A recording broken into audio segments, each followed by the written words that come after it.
Elliot Wade is a trans advocate who co-founded the Louisiana Trans Name Change Fund. He was born and raised in Cecilia, Louisiana, where he didn't have much access to conversations about identity. He says he's looking to change that for others. Tonight, Wade shares his brief but spectacular take on the power of a name.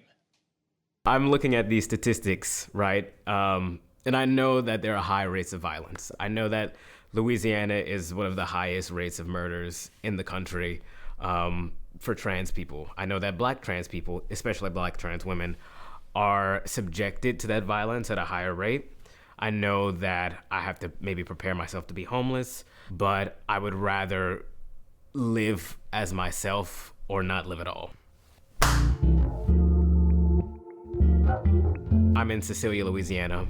People haven't really heard of trans people. Didn't really make sense to people. It wasn't something that they could conceptualize or wrap their head around. So I'm struggling with my gender identity and what that means for me. I'm agonizing over what feels like living a lie, because I have to interact at home in this kind of way or talk to my friends and have them call me Elliot. And then whenever my parents are there, make sure that they're not calling me Elliot. There's like a weird split that happens, and it's hard to keep up. You spend 9 months in a womb, and your parents are thinking about the sort of person that you're going to become. In choosing a name for you, that is the first gateway into forming yourself as a human being. Whenever you choose your own name, you take the power to shape your destiny for yourself. The name change process is daunting, it's expensive, it's tiring, and it's intimidating.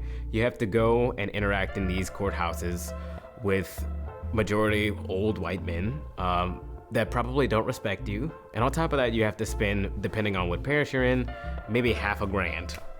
In pretty much all facets of everyday life, you're gonna need documentation for something. Whether that's going to school or going to work. If you wanna go to a bar and even just get a drink, they have to look at your ID. A lot of the times, one of the first instances that folks have where they could be put in a dangerous situation is when those documents don't match their presentation, right? So starting the Name Change Fund for me was a necessity. I need other people to have the same access that I did. And I think about being the person that I needed when I was 17. In a sort of trans queer utopia in Louisiana, people would just mind their business. That's it.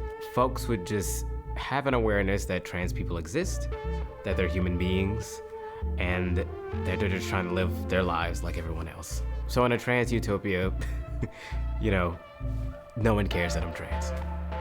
My name is Elliot Nicholas Wade, and this is my brief but spectacular take on the power of a name. And you can watch more brief but spectacular videos online at pbs.org/newshour/brief.